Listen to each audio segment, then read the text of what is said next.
জাগরিত হলে আমাদের সমগ্র শরীরকে রোগ মুক্ত করা সম্ভব। এখন প্রশ্ন হলো, আমাদের মূলাধার চক্র যদি জাগরিত করা যায় তো আমাদের কি কি ধরনের রোগ থেকে মুক্তি পাওয়া যায়? মূলাধার চক্রকে জাগরিত করলে আমাদের সমস্ত ধরনের রোগ থেকে মুক্তি পাওয়া যায়। এখানে যে অর্গানগুলো আছে আমাদের মেরুদণ্ডের শেষ প্রান্তের সার্কেল ভেঙে তা জাগ্রত হওয়ার ফলে সেখানে সমস্ত গ্রন্থি ডেভেলপ হয়। এরপর আসছে আমাদের স্বাধিষ্ঠান চক্র। স্বাধিষ্ঠান চক্র যদি জাগরিত করা যায় যোগ অভ্যাসের মাধ্যমে, তো ওই স্বাধিষ্ঠান চক্র জাগরিত হলে আমাদের প্রোস্টেট ঘটিত সমস্যা, মহিলাদের ওভারিয়ান সিস্ট, পলিপস প্রভৃতি রোগকে দূরীভূত করা যায়।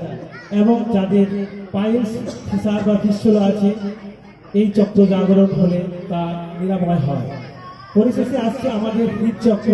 এই হৃদচক্রকে যদি যোগ অভ্যাসের মাধ্যমে জাগরিত করা যায় তাহলে এখানে যে অর্গান আমাদের ফুসফুস আছে তা আমাদের ভাইটাল ক্যাপাসিটি বৃদ্ধির সাথে সাথে সমগ্র শরীরে অক্সিজেন সমৃদ্ধ রক্ত প্রবাহিত হতে সহায়তা করবে।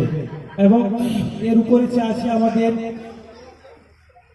Thyroid gland. এই থাইরয়েড গ্ল্যান্ডে আমাদের বিশুদ্ধ চক্র আছে। এই বিশুদ্ধ চক্র যদি জাগরিত করা যায় তাহলে আমাদের কথা বলার শুদ্ধতা এবং বাক স্বাধীনতা এবং থাইরয়েড গ্রন্থি এবং প্যারাথাইরয়েড গ্রন্থির খরচ স্বাভাবিক হতে বিশেষভাবে সহায়তা করে। এবং তার উপরে যে চক্র আছে তা হলো আজ্ঞা চক্র। এই আজ্ঞা চক্রকে যদি যোগ অভ্যাসের মাধ্যমে জাগিয়ে তোলা যায় তাহলে আমাদের পিটুইটারি গ্রন্থিকে সমস্ত দিক থেকে নিরাপদ রাখা যায়। এবং পরিশেষে সহসার, এই সহসার জাগরিত হলে আমাদের সমগ্র শরীর মহামানবে পরিণত হয়।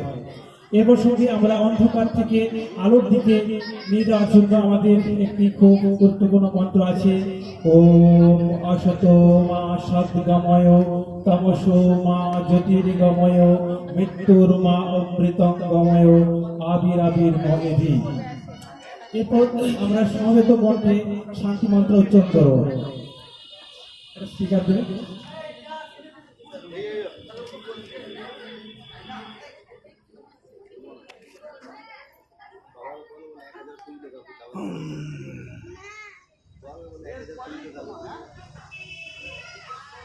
ওম সহনো ভবতু সহনো ভুনক্তু সহ বীর্যং করবাবহৈ তেজস্বিনাবধীতমস্তু মা বিদ্বিষাবহৈ। ওম শান্তি শান্তি শান্তি। নমস্কার। এরপর আমরা প্রথমে চন্দ্র নমস্কার প্রদর্শন করব।